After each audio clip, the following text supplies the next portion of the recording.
to sit in solemn silence on a dim, dark dock in a pestilential prison with a lifelong lock, awaiting the sensation of a short, sharp shock from a cheap and chippy chopper on a big black block.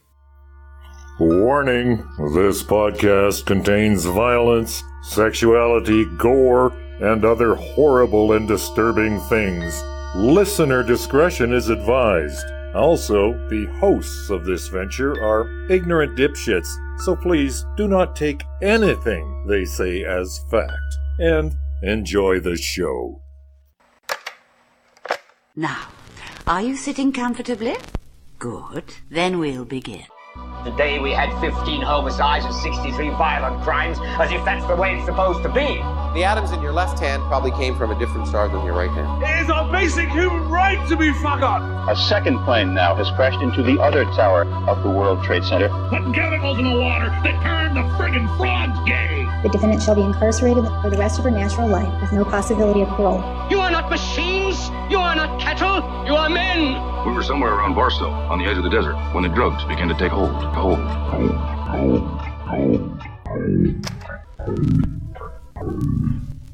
Occultae Veritatis.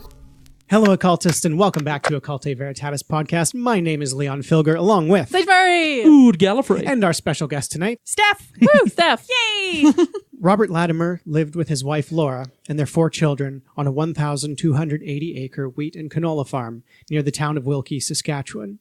On October 24th, 1993, while the rest of the family was at church, Robert Latimer put his daughter Tracy in his truck. He then connected a hose to the truck's exhaust pipe, filling the cab, where Tracy had been placed, with poisonous carbon monoxide. Laura Latimer found her daughter's body later that day.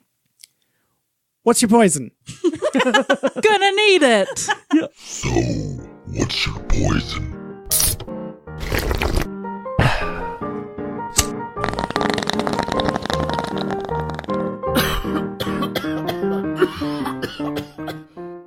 Okay, who wants to read the bottle? I picked up one that just looked interesting. Okay, tonight we're drinking Hope's End, Runaway to the Dark Side to a place called Port Misery from South Australia. It's 2016 dry red blend. Sounds perfect for this episode. Blah. It's pretty good. It's hand delivered to the liquor store by a kangaroo. Was it? I love it. No, I can't equate. That's a lie. Well, that's lovely. That's good. Tastes kind of like church wine. Yeah, it's church wine. I saw a priest buy church wine once. Nice. I tried to find out what he bought, but he was gone too fast. Oh, I used to have, back when I was younger and Ukrainian Orthodox, we'd go to parties and the local priest would pull us all wine like when I was like 15. Nice. So we just drink church wine, like he would just give it to us. Did he rape you then? No. Well, that's good of him. Yeah. They do that sometimes. It's not so much in Orthodoxy, I don't think. That'd be interesting to find out, though. Yeah. Okay, Sage, what do you rate it? I rate it This reminds me of being very drunk when I was 15 out of I still like it. Okay. I'm going to give it 17 cerebral palsies out of 14 life sentences. Oh, good. I'm not laughing. And again, those of you okay, you can laugh. I can? Okay. Yeah. Those of you on Twitter that are asking for conversion charts, no, I'm not. That's too much work. I've never really appreciated wine, but I've always appreciated its high alcoholic content. I don't know. It's maybe a 3 out of 10. Like not something I necessarily sit down and enjoy with. Really? Do you know how many fucking cerebral palsies I gave it? That's worth more than that. 17, I believe. And how many reminds me of drunk when I was 15s? I think out of 5 or something. Okay. Yeah. 3 out of 5. Yeah. I'm all right. Steph? I'm going to give it a 6 out of 10. But, you're drunk at 15. I'm going to say drunk and then hungover at like 26. Okay. This is what that reminds me of. That's fair. Yeah. And as per usual, I'm sure my rating will go up as I continue drinking it. It usually does. Yeah. Earlier this month, I drove to a farm north of Wilkie to sit down with Robert Latimer. Latimer has been out of prison for 7 years, back on the family farm for about 4, after serving 10 years of a life sentence for the second-degree murder of his 12-year-old daughter, who was severely disabled. Latimer's kept a pretty low profile since he was released from prison. What he calls the circus has died down, but that silence isn't an admission of guilt or contrition. What I learned is that he is still angry about how the justice system treated him and utterly convinced of the rightness of what he did by ending Tracy's life. What's interesting about Latimer is that he doesn't seem particularly interested in his status as a polarizing figure. There are loads of people who are sympathetic towards him and the situation that he was in, and plenty more people who think that what he did was terrifically wrong and could set a very, very dangerous precedent. His concerns are deeply personal and in a way private. He hasn't given an interview or spoken much about what he's been doing, but that involves writing letters to politicians, to the Supreme Court judges, asking for answers. The Supreme Court said in the decision upholding his conviction and life sentence that there were options, chief among them a more effective pain medication for Tracy. But that medication isn't identified in the decision, and he believes that it wasn't really an option.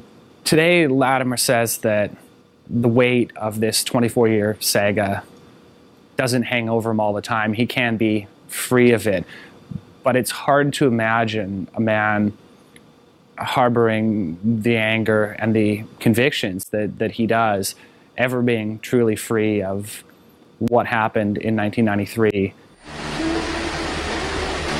Okay, good to go? Mm-hmm. Good to go. All right, so when I did the bioethics episode, it ended up getting more feedback than any of my other episodes. So people were wanting more bioethics. They wanted us to do case studies. We may or may not have done some for the Black Archive. I'm not sure. Did we ever?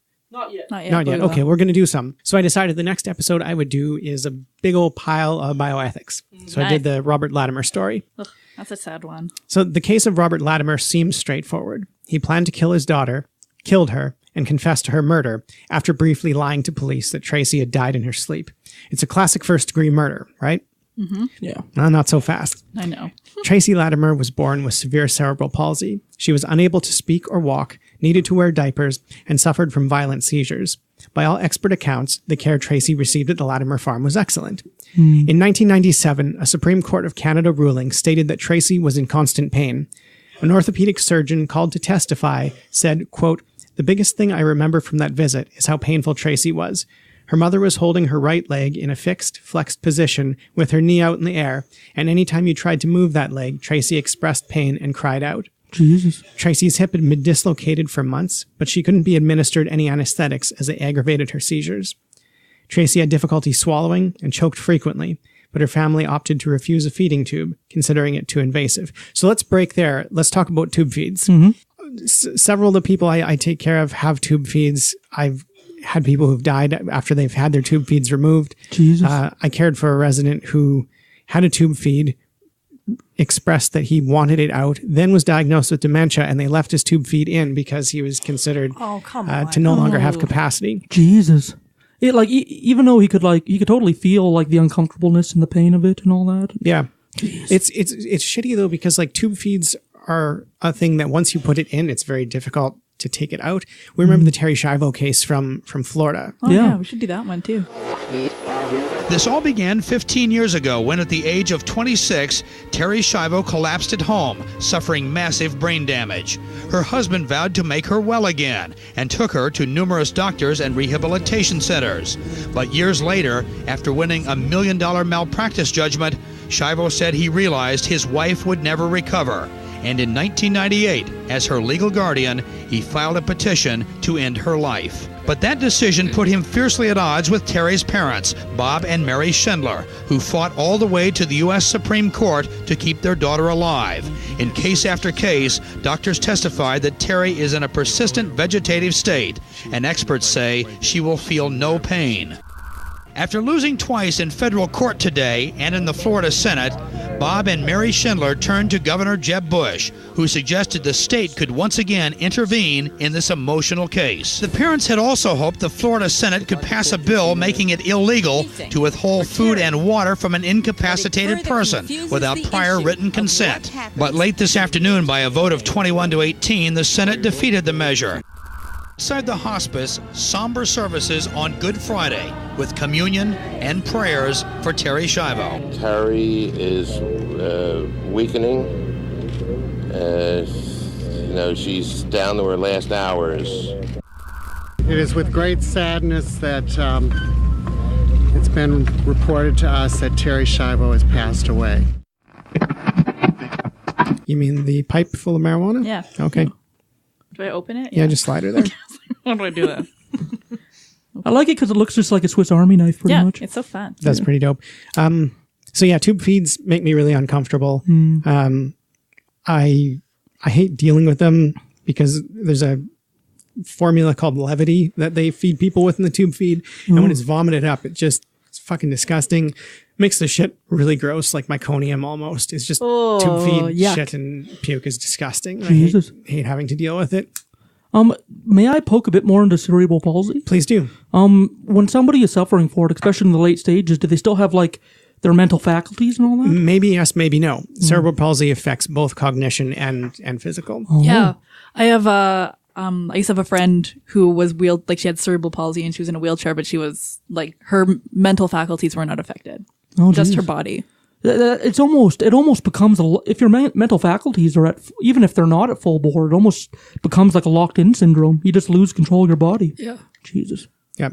So Tracy underwent several surgeries, including surgery to correct scoliosis, in which rods were inserted into her back, as well as a surgery to lengthen tendons and release muscles. Tracy's life was not all misery. She attended school in Wilkie, where she was said to smile, enjoy music, and respond to horses. According to the Crown Prosecutor at Latimer's second trial, and more on that later, quote, she also responded to visits by her family, smiling and looking happy to see them. There is no dispute that through her life, Tracy at times suffered severe and considerable pain. As well, her quality of life was limited by her severe disability. But the pain she suffered was not unremitting, and her life had value and quality.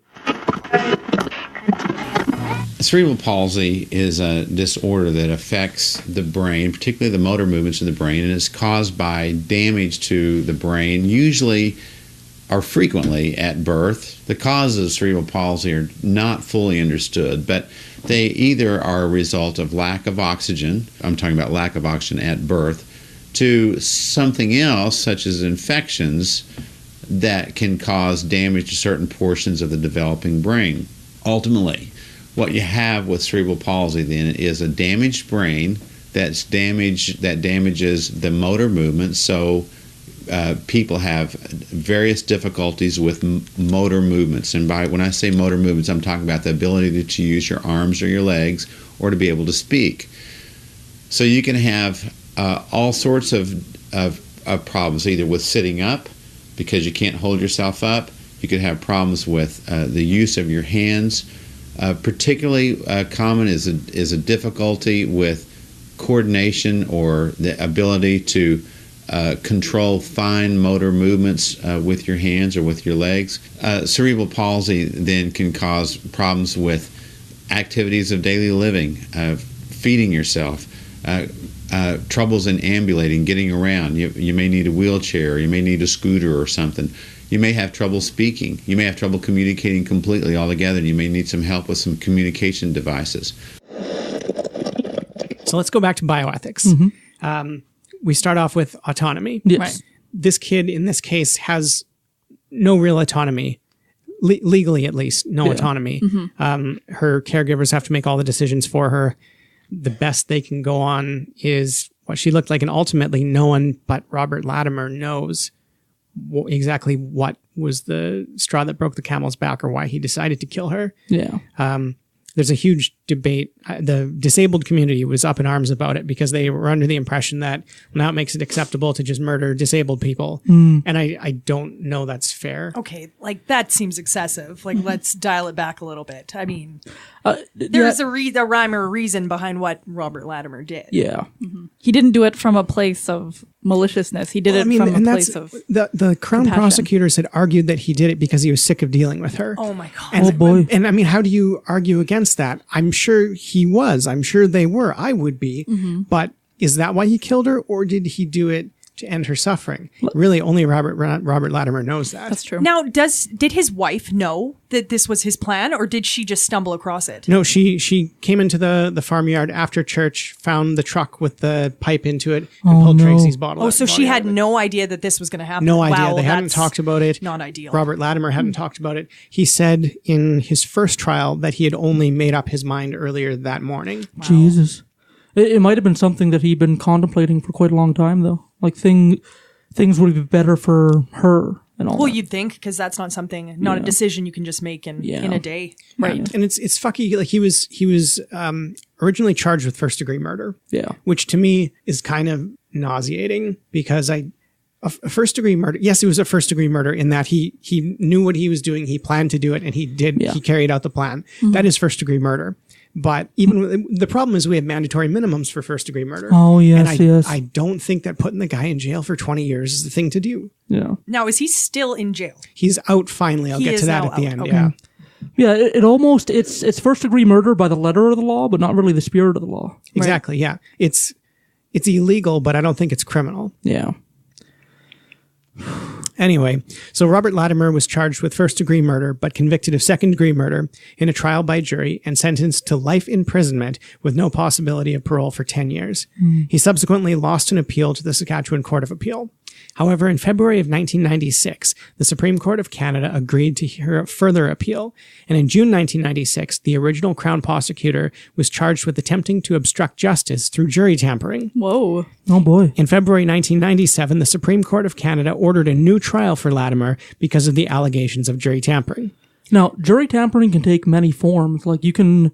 Like, there's some examples in the States where it just goes in totally racial categories, where they want to remove any African-American or minority people from the jury because they think that they will... Or the Gerald Stanley case, which we still need to cover. Oh, yes. Oh, God. Yes, I'm getting closer to, like, just doing a whole episode about juries because there's a bunch of fucky things about that. I think, like, the case in this particular jury is that the prosecutor lied to the jury or exaggerated facts. The Crown and the prosecution... or rather the prosecution and the defense agreed on certain facts, but in the actual trial, the prosecutors exaggerated some of those facts in talking to the jury, and that was why the Supreme Court of Canada said, I was a little bit off, and he probably didn't get a fair trial. Yeah, and just for people out there, like, legal proceedings are different all over the place. Like, you may say, like, why didn't, like, the defense object or something like that, but objecting only is applicable in some situations of some trial. Sometimes there's spots where you're not allowed to object to bad information being spread, especially I think in America, it's during closing statements, you're not allowed to interrupt and all that. So you can construct a whole bunch of things. I think you can pretty well lie your face off. Yeah. Right? Yeah. That's kind of how it works. Yeah. So after a new trial, Latimer was found guilty again of second-degree murder in late 1997. At the sentencing hearing, Mr. Latimer's lawyer argued that he should be given a constitutional exemption, or that the judge should find the mandatory minimum sentence of 10 years to be cruel and unusual punishment in the circumstances, and therefore a violation of Mr. Latimer's rights under the Canadian Charter of Rights and Freedoms. And I so fucking star-spangled love the goddamn Canadian Charter of Rights and Freedoms. Yeah. I've got 2 copies of it on my walls at home, one in the bathroom so I can contemplate my freedom while I shit. Yeah. I mean, of course you do. It has its drawbacks, but really, like, they did a good job of formulating, I guess, rights and freedoms for even future generations, even with changing technology. Yeah, if you don't count the fucking notwithstanding clause. Yeah. That was a fuck up. Oh yeah, room for improvement, like I said. On December 1st, 1997, in a decision that surprised most legal commentators, the sentencing judge found that a 10-year sentence would indeed be grossly disproportionate to the offense. He sentenced Mr. Latimer to 2 years less a day, half of which would be served in a provincial jail and half under house arrest on his farm. In 2001, the Supreme Court of Canada ruled that Mr. Latimer's crime could not be justified through the defense of necessity and found that, despite the special circumstances of the case, the lengthy prison sentence given to Mr. Latimer was not cruel and unusual and therefore not a breach of Section 12 of the Canadian Charter of Rights and Freedoms. Just back and forth and back and forth. The court also ruled that Mr. Latimer was not denied rights in jury nullification, as no such rights exist, and his prison sentence was thus upheld, which is bullshit. And that's such bullshit. It's bullshit. For those of you who are out there who don't know, jury nullification, now, the judge is binded in a way to go with whatever the jury decides. So a jury can decide, even though this person is by definition guilty, we are choosing not to punish him or her, and that we are finding them not guilty because of it. That's what jury nullification is. Basically, it's an organized act of rebellion from a jury of your peers. Okay. I will briefly summarize his time in prison. So he was first sent to prison on January 18th, 2001. His parole was first heard February 5th, 2007. He was denied parole. In February 2008, he was granted day parole. In July 2010, he was denied leave from his halfway house. In November of 2010, he was given full day parole. And finally, on December 2010, he was given full parole, but still carries a criminal record with him for the rest of his life. Of course, and whenever he applies for a job or applies for a passport or does any kind of government paperwork, he has to check that little box.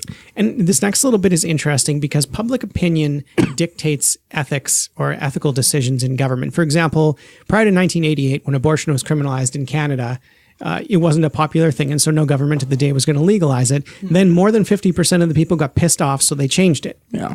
Doctor-assisted dying was not allowed in Canada until more than 50% of the people got pissed off, and then they changed it. Yeah. So a 1999 poll of Canadians found that 73% believed that Latimer acted out of compassion and should receive a more lenient sentence. The same poll found that 41% believed that mercy killing should be legal. Wow. That's a full 41% in 1999 who said mercy killing should be legal. Hi, here's your news update. Multiple sclerosis sufferers won a High Court challenge for the law to be clarified on assisted suicide.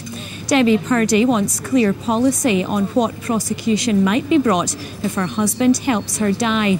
She's considering travelling to a country where suicide is legal when her condition worsens and she wants to die. We know that the majority of people support clarification and even a change in the law, but unless we talk about it, how's that ever going to be seen? And if the House of Lords, the judiciary, if anybody is prepared to listen to representation, then I think we're halfway there at least. That's a dangerous one because who's to say what's mercy and what's not, which is why there needs to be a really tightly regulated framework for doctor-assisted dying, but that it should exist. Yeah. It seems like they're arguing for this philosophical existence of mercy killing. Like, if someone is in so much pain that it reduces their quality of life, like, it should be an option. There's a difference between, I guess I put it into four categories. There's the quote-unquote healthy person who wants to die, say they're dying of cancer, ALS, or whatever. They're not compromised. Yes, okay, they have the right to die. They want to get them before it gets them. Right. The second category are dementia patients who have capacity ahead of time and say, if I degress or degrade to this point, shoot me. So that's category 2, and I think that should be allowed. Category 3 is people who aren't sick, just kind of have a shitty quality of life. They're not terminal, but they want to die. They should be allowed to do that as well. And category 4, and this is, I'm going to do an episode on it and people are going to be upset about it. Allowing mentally ill people to commit suicide, which is tricky. Because if you had talked to me 2.5 years ago while I was standing on a ladder with a rope around my neck, I would say yes. Yeah. Of course you should allow people who are mentally ill to kill themselves. I did talk to you. You did talk to me. Yeah. But then stepping back from it, like, thank God I didn't, because I have a wife and a baby now, and my life is fucking awesome. Yeah. Relatively speaking. Should I have been allowed to? I still think so, because what was driving my suicidal ideation wasn't that life was so shitty right now. It's that I couldn't do this again. Because I knew that eventually I'd pull out of this depression, but I also knew that it would happen again and I would feel just this low, and I wasn't willing to do that again. You didn't want to dive back into the pit? Nope, didn't want to dive back into the pit, and that's what drove that suicide. Yeah. Or suicide attempt, rather. Yeah. I mean, there's lots of things that we're legally allowed to enjoy that we may regret afterwards. Indeed. Yeah. So, ethicist Arthur Shaver argued that Robert Latimer was, quote, the only person in Canadian history to spend even a single day in prison for a mercy killing, end quote, and that compassion and common sense dictated a reduced sentence and the granting of parole. Now, this will roll nicely into one of my next episodes on bioethics, medically assisted death. Yes. I'm very excited to do that one. That's going to be fantastic. And I'm bringing in a guest who opposes medically assisted death. Oh, good. So we're actually going to have a debate. You found someone who I does. found some, yeah, a Catholic. Interesting. A Catholic? Yeah, a A Catholic. Catholic willing to come A here. Catholic willing to come here. I'll be nice. And I won't. I told him, like, we drink and do drugs, and he's like, yeah, that's fucking fine as long as you don't kill people. And I'm like, Well, Not yet. just come a little later when we're finished with that. No, Yeah. yeah. So anyway, numerous disability rights groups obtained intervener status in Latimer's appeal to the Supreme Court of Canada. What's an intervener status and how do you get it? They're an interested group that the Supreme Court will rule has got a vested interest in this and can provide useful commentary on it. So it's usually like victims' rights group. Okay. It'll be patients' rights group. In the case of when they're arguing abortion, it's the March for Life Canada. All these fuckers deal with in front of the hospital. Yeah. Okay. Numerous disability rights groups obtained intervener status in Latimer's appeal to the Supreme Court of Canada, arguing that killing a disabled child like Tracy is no different than killing a non-disabled child and should carry the same penalty. Oh, boy. To do otherwise, they argued, would devalue the lives of disabled people and increase the risk of more such killings by their caregivers. Religious groups representing the fuckers at the Roman Catholic Church and the Evangelical Fellowship of Canada, go fuck themselves. We hate them. Fuck them. Yep. Also appeared as interveners in Latimer's Supreme Court appeal, and they can go fuck themselves. Yeah. What are they doing? The whole, like, all lives are sacred? Oh, fuck off. That whole thing? That whole thing. Yeah. Oh, no, that like, a lot of them seem to care about the sanctity of human life, except when it's inconvenient for them. Yeah, oh, absolutely. Yeah. I have a bunch of dirty cunts. I hate them all. Latimer's 2007 application for day parole was rejected primarily because he still denied any wrongdoing. Which fuck, what do you say about that? Because I think if he said, yeah, what I did was wrong, he'd be lying and betraying his conscience. Yeah. I don't like that. I don't like if I were him, like, that's so hard because I know you probably don't want to be in jail and you would like to get out. But fuck all of you. I did this because I needed to do this and this is what was right at the time. I think it is almost impossible to imagine in any forceful particularity the choice that Robert Latimer contended with when he decided to end his daughter Tracy's life. By his lights, the cruel circumstances of his daughter's condition, which involved continuous pain and suffering, presented him with a truly awful dilemma. See her continue in almost irremediable pain, or take the terrible burden as her parent to end that suffering by ending her life. It was a most singular and exquisite circumstance. There has been no indication that Mr. Latimer reached the terrible conclusion he did, that Tracy's suffering could only end with her life, and that he, as her parent, saw no one else to bring about that result save him, other than through his compassion as a parent for her. He was not, a man who in any other circumstances had demonstrated obnoxious character, was not marked by any action or record of contempt for the law, unconcern for others. He was emphatically not one of those legion of careless or reckless people who look upon the safety or even the existence of other people as insignificant. The parade of petty criminals, thugs, gangsters, rapists, and worse, who so casually endanger or harm others out of egotism or greed or for their sheer delight in mayhem and the hurt of other people. He was a man in a most particular and intimate circumstance who made a choice based on his understanding of what was merciful for his afflicted daughter, at a cost, I think we may safely assume, of terrible and lasting pain to himself and his family. And then the law held him responsible, as the law should have done for his action. He went to jail and served 7 years. He applied for day parole and was turned down on the grounds that he was at risk of reoffending and that he showed no remorse. That decision, which has thankfully been overturned, seemed remarkably scrupulous in the circumstance. Did anyone on the board seriously believe that Robert Latimer would ever seek a situation to exercise the choice again he made with his own daughter? As for remorse, I find it very easy to believe he feels guilt and pain, what parent could not, for what he did. But he committed the anguished deed knowing he would feel guilt and pain because, by his lights again, he saw it as best for Tracy. I'm sure he feels regret that he, as he must have seen things, could only deal compassion through the ultimate act of taking her life. But his regret is for the terrible sadness of the whole story, part of which will be with him always. Remorse, however, can only cover a choice that he believes in his heart, which he does not, was wrong. Robert Latimer was caught in a unique space where law and morality intersect, but imperfectly.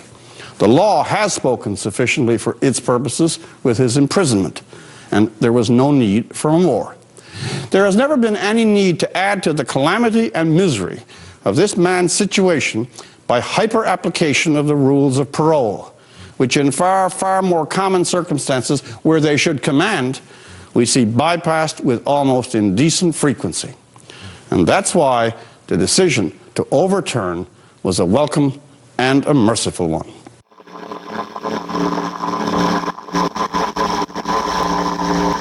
You know, he's the only one who knows. Yeah, and he's always maintained that despite the fact he was in jail for 10 years, he said, I would do it again. Good for him. Yeah. Good for him. And like, there's a thing about like parole and all that bugs me. Like, if you want to maintain like your opinion of innocence in jail, like you can't do that in the parole system. They'll say like, if you just say you're innocent and say you didn't do anything wrong, then you're going to stay locked up forever. Yeah, obviously you don't feel sorry for it, so we're not going to let you out. It's kind of like it's kind of an extended way for the legal system to get a confession. Yeah, and it's broken. Yeah. McLean's columnist Andrew Coyne, who he can go fuck himself half the time. Half the time he can go fuck himself. The other side, not so much. Oh, just a second, Unwrapping your burger. Go. Fuck. It smells like McDonald's in here. I'm sorry, I was so hungry. McLean's columnist Andrew Coyne, who can go fuck himself half the time, argued that the National Parole Board was right to expect remorse on Latimer's part, because to do otherwise might inspire others to similar actions. Okay. Thoughts? If I had a dog that was a lower quality life as his daughter, and I took it to the vet and put it down, I would be seen as possibly being in the moral right. Okay, but dogs aren't kids. I know, So, but like, dogs are kind of like kids. But I no. But like I don't have kids, but I'm like, yeah. I have dogs and a kid. I know they don't have the same rights and freedoms, but they're still like conscious thinking, sympathetic animals that feel pain and all the that. parent of a disabled child is the same as owner of an adult dog. To an extent, I mean, it functionally fucking You're go to hell for gonna that. get in so Not- many angry emails for that. saying Not in that. terms Yeah. of not in terms of human equality, just in terms of function. I think you're saying. ovfeedback@gmail.com. Yell at Leon. Yes, we're all three fairly able-bodied people. So yeah, if you want to call out our shit and send us an email to nuance us, feel free. Yeah. Anyway, I'm not gonna agree with that. what can you disagree with comparing disabled children to dogs, which is noble of you? I think most children can be compared to dogs, at least until they're like 5. As the owner of a 4-week-old baby, I can tell you, it's way more difficult than a dog. Yes. It's way harder because you can't put it out in the yard to run around. No. I had to wear You can't? Wait, you can't? No. What the hell? I've been doing this wrong. What if you make it all muddy first and they can just like play in the mud and all that? I was already like spending so much fucking time with the kid, but clearly not quite enough. So Mrs. Leon Filger and I went out and got one of these fucking kangaroo wraps. Now my baby is stuck to my chest 4 hours a day. Did I not give you a Moby wrap? You did, but it's too big still far. I got you still too big. Well, you just wrap it a whole bunch of times. I'll have to wrap it a few more times. Yeah. Then. I got you a sweet life hack. Anyway, You put peanut butter on the baby's toes, and it'll spend hours just trying to get its own toes. You can't give babies peanut butter until they're 6 months old. Can you tell that I don't have kids? I was just going to say you can't. No, so this kid is stuck to me for 4 hours, which is inconvenient because during those 4 hours I want to eat, which is okay, easy, but the food falls onto him. You get that's okay. Take a piss, which is hard because I can't see my penis past the lump of my child. And Sit see down. and see masturbate, which I think borders on pedophilia if I do it while my child's attached to me, even don't if do I'm that. not thinking I don't know. about That's that. like if you have a dog in the room and you decide to jerk off and they're like watching you, but they don't really know what's going on. So I assume that's the same with the baby. Every time Mrs. Leon Filger and I have had sex since the pregnancy, he's been sitting in the corner watching. Yeah. Because if you have a kid, you have to fuck with the kid in the room. I mean, you don't really have Oh a yeah, you choice. do. You have to get past it. Yep. Yeah. You have to get past it. You're going to fuck with the baby in the room. And if you're like mid-coitus and the baby starts crying, you pull out, get limp, and go deal with the baby. Oh, I was like, no, don't you would finish. No. You don't? Oh, I don't ever want to have kids. There's nothing less attractive than a baby crying in your ear while you're trying to come. Like you can't do it. I can't really do just... it. What about an 1800s era harpoon? I don't know, man. I don't know. Just fucking my baby hearing my orgasm upsets me a little bit. But you have to, right? Yeah. Right, Sage? You fucking have to. Oh, yeah. You have to Yeah. fuck with your kid in the room or gotta you'll fuck never with get laid. It's Ever. true. I've fucked with my kid in the bed before. Yeah, and you have to. Yeah. You have to do that. I just fuck 18 with months. my cat condescendingly watching us. He'll be 18 months before he knows, like, remembers we were fucking, and then we'll just tell him we were wrestling because we enjoy competition. And that's exactly what my parents did for like a very long time, because I would hear them on occasion. I remember being in grade 8 and hearing them and like just crying in my room. Like, I don't know what the fuck's going on. Oh in my there. God. I feel and you. So, and now that we're on this topic, and we're already here, so I might as well just go ahead with it. I'm living with my parents currently because I'm going back to school. No You are word. in school with I am me. in school with you. No word of a lie. I heard my parents fucking last night. Yes. I had to walk out. I had to go smoke a bowl outside, and then my dad comes downstairs and he's like, no. "Oh, hey, like, what are you doing out here?" I'm like, no. "Well, just escaping from the sounds of you and mom fucking." Did you tell he was in like that post fog? You knew he hit the post-coital fog. Yeah. Oh, okay. There was Okay. There was just a coating of guilt and pride. He was like, "Hey, how you doing?" And the sweet scent of sex. Parent sex. I was always happy to hear my parents fucking because my dad, like, who's dead now, he died when I was 20. When he would fuck my mom, when I was a little kid, it was usually rape. So I was listening to my dad raping my mom, Jesus. which is not cool. No, Then when I wouldn't say so. my parents divorced, my stepdad showed up on the scene. They would fuck, and I'm like, he's respecting her. Yeah. This is That's good. a respectful fuck. That's a respectful fuck, and I know with certainty that my stepdad has never raped my mom, which is something my dad could not say. I can't help So- but That picture is the somebody with a best. big rubber stamp being like, "Respectful fuck." Yeah, I don't know. And my parents are in their late 60s now. They still fuck all the time. I know because that stupid I Just Had Sex by Lonely Island. My stepdad, that song. he'll randomly text me the link to that fucking video, and I'm like, attaboy, good for you. Oh, Good for you. He sounds what a nice awesome. relationship. You Yeah, fuck but my also mom. you made a dick candle for your mom, so that's Yeah. like this the kind of family that you have. Okay, tell the story. Clone-a-bone? Oh, for real?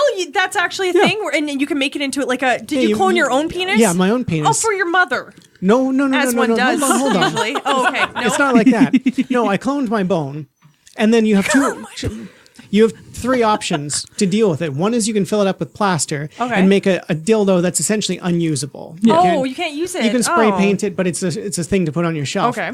Second, you can put in this liquid plastic shit that turns into rubber and actually drive a vibrating bullet into the base end of it and actually fuck yourself with it. Wow. Or C, which was not listed on the box, but I, being the genius that I am, decided to do it. Pour wax and a wick into the mold, and then when I took it out, it was a dick candle. That's And amazing. And I showed it to my mom, and she said, and I quote, "It's bigger than I remember it being," end quote. And I said, "Happy fucking Mother's Day," and I gave my mother a dick candle. There you go. That is unreal. Right. And does she still have it and use it to this day? I have no idea. I don't actually hope want to so. know anymore. I hope so. No, I empathize with both of you. I lived at my old house. I lived right underneath my parents' bedroom. And we had a false roof, and I think I'm on the same lines. I think I felt good about them fucking. Like, oh, my parents still love each other, but I didn't appreciate it. That's exactly it. Looking at her dying, does that sadden you? Is it haunting you? What is it? It's not sad, no. She did have some happy times. But I'm talking about the moment of her death. No. In your truck. No. It was difficult, but it wasn't sad. No, it was something that had to happen. In my mind, I mean, there's certainly a variance of opinion on that, but it was the right thing to do. She'd had enough. That was it. We were done. No one in their right mind would want to exist in that kind of a condition. I don't think taxpayers are obligated to fund all these people that make a living out of saying what a happy little girl she was. The taxpayers are just funding a pretty serious game here, They're not. The legal process isn't, in a manner like this, what the majority of people want. That's why you people in Quebec are questioning it, and I think that's really good. She died a peaceful death. To carry on with more medical procedures, even the back operation, there was a 10% risk she wouldn't survive that. We didn't want her dying in a hospital. It was a better death she had at home. I put her back in bed. They saw that as just more criminal activity, hiding from them. They wanted an immediate confession, and there were other kids involved. It was more important that they say goodbye to Tracy, and we had a funeral. And then the police came, and 10 days later. It was important to have those few days. They make a big deal out of being deceived in that, but the doctor asked what happened, and I said she just went to sleep. And from that, they gained a whole lot of deceit. But, she did just go to sleep, and it was a very peaceful death, so...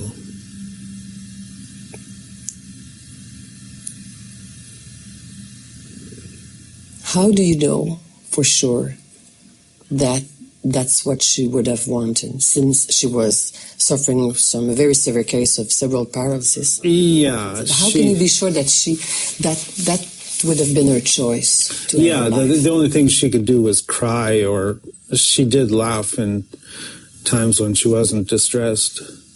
But you don't have any pure guidance. You just have to think about what would you want for yourself in a situation like that. And it's pretty clear. I would never want to go through anything like that, nor would the vast majority of Canadians. They're pretty clear, too, in the surveys. They don't want to be force-fed with a tube, mutilated. And Tracy had gone through a lot, with the back operations, the rods in her spine. So, Canadians don't want to butcher a child like Tracy in general, only the righteous. There's a lady that wrote in about how she enjoyed lemon meringue pie through a feeding tube. Let's get real. Let's have a little bit of logic here. Your wife, Laura, made very few statements, as I mentioned, but one other statement your wife, Laura, said was at the sentencing, life sentence. She said, whatever hell they put him through, that's you, Robert Latimer, will not begin to match the hell that our little girl went through. Oh, that's exactly true. What they're doing now, they're just shystering around. They need their levels of deceit to do what they do. Their 50-mile radius and that. They've done their 7 years in prison, and that wasn't enough. They did a hearing. They needed more. And, these people will never be satisfied. There's no legal reason why they have to do these containments, but it's just a fact that they're the righteous authority, and there's such a religious backing for all of the things that have gone on but it's really important to have a Supreme Court of Canada that does not mislead the people, directly lie to them, just as the trial judge lied to the jury. They said there was a legal option. What is it? They can't say what it is. So, they're just a bunch of sadistic butchers, really. They have to come clean on that. What is the legal alternative, or that we were supposed to take by law? They've really got to come clean on this medication thing, because that's the most crucial element of their decision to imprison me for life, and it's a fabrication. And there's religious influences, like the Catholic Church was there intervening at the Supreme Court, as was the Ontario government. They were more concerned about me than they were about Karla Homolka, and these things were going on about the same time. And so they've achieved what their goals were. You mentioned Karla Homolka. She's completely free now. You're not. Well, she's free now. And I've got a life sentence with a 50-mile radius for life. Okay, guys, let's wrap this up. For Occultae Veritatis podcast, my name is Leon Filger. Good Murray. Ooh, Gallifrey. And our special guest. Steph. Woo. All right, good night. Love you, bye. Cheers. Yeah. Insert the Canadian national anthem here. Yeah. Yeah, let's do it in French, please. Future Canadian national anthem in French.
Hello, lovely people. Well, as usual, the new year hit us like a freight train, and we are still catching up. So we're a little behind on recordings, a little behind on after shows, but as I'm sitting here about to release the episode, we have a bunch of after shows to release on Saturday here. Saturday the 9th. So if you want us to read your email, if you want us to answer your question, or if you want to suggest an episode topic to us, or hell, if you want to send a prayer to our goddess Valhalla, just send it to the email box, ovfeedback@gmail.com, or go to speakpipe.com/ovpod to send us a voicemail. We're going to be doing a marathon recording of a bunch of after shows this weekend, so if you want to get your word in on one of our recent cases, or you want to suggest a local favorite case of yours to us, now's the time. ovfeedback@gmail.com. Until then, have a great week, and we'll see you next week.